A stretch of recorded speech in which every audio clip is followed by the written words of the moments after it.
So hello guys, जैसे मैंने अपनी पिछली वाली वीडियो में आपको बताया था कि डीवर्मिंग क्यों जरूरी है, कौन कौन लोग डीवर्मिंग कर सकते हैं, तो आज मैं आपसे डिस्कस करूंगी उस प्रॉब्लम के बारे में, उस डिजीज के बारे में जो हम अगर डीवर्मिंग ना करें तो वो हमें कैसे हो सकती है। इस डिजीज को हम कहते हैं न्यूरोसिस्टिसर्कोसिस, यानी ब्रेन में वर्म्स होना, कृमि होना। ये क्यों होता है, कैसे होता है?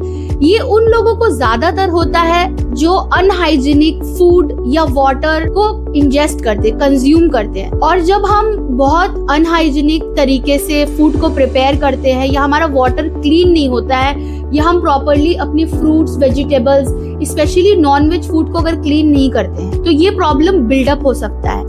होता ये है कि जब फूड में या वाटर में इंटेस्टिनल वर्म्स प्रेजेंट होते हैं जो हमें दिखते नहीं है नेकेड आई से, तो वो हमारे ब्लड स्ट्रीम में पास होते हैं, वो हमारे डाइजेशन सिस्टम में ग्रो होते हैं और हमारे मसल्स और हमारे टिश्यूज के जरिए हमारे ब्रेन तक पहुंचते हैं और छोटे छोटे फ्लूइड के सैक पैदा हो जाते हैं ब्रेन में। कभी कभी किसी लोगों के ब्रेन्स में छोटे छोटे क्लॉट्स जैसे भी दिखते हैं, उन्हें लिटरली बाहर तरीके से फील होते हैं। और कुछ लोगों के क्लॉट्स या कुछ लोगों के ब्रेन में वर्म्स हम तब डिटेक्ट कर पाते हैं जब हम सीटी स्कैन या एमआरआई जैसे टेस्ट को करवाते हैं। अब बात करेंगे इसके सिम्टम्स के बारे में। जनरली लोगों को हेडेक होता है, वॉमिटिंग होता है, सीजर्स यानी मिर्गी के दौरे आते हैं, कन्वल्जन्स भी आते हैं। तो उससे हम इस नतीजे में पहुंचते हैं कि शायद इन लोग जो है वो न्यूरोसिस्टिसर्कोसिस से सफर कर रहे हैं, but this is very much curable and treatable. So guys, अगर आपको भी इस तरह का प्रॉब्लम को प्रिवेंट करना है,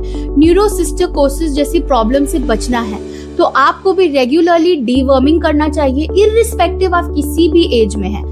हम सिर्फ 0 to 3 years या 0 to 5 years के बच्चों को नहीं रेकमेंड करते हैं क्योंकि उतना ज्यादा उनके बॉडी में वर्म्स बिल्डअप नहीं होता। But once the child starts eating outside food and बहुत सारे चीजों के साथ उसका कॉन्टैक्ट होता है, तो उसके लिए भी डीवर्मिंग जरूरी होता है। बट अडल्ट्स के लिए भी इक्वली जरूरी है, ओल्ड पीपल के लिए भी इक्वली जरूरी है। ये आप किसी भी ओवर द काउंटर में आप वर्म्स की मेडिसिन को ले सकते हैं। बट अगर इस तरह का कोई प्रॉब्लम आप फेस कर रहे हैं, जो मैंने आपको जो सिम्टम्स के बारे में बताया है, तो आप अपने नियरेस्ट न्यूरोलॉजिस्ट के साथ कंसल्ट कर सकते हैं एंड अपनी इस प्रॉब्लम से ट्रीट होकर इजीली क्योर हो सकते हैं। Thank you.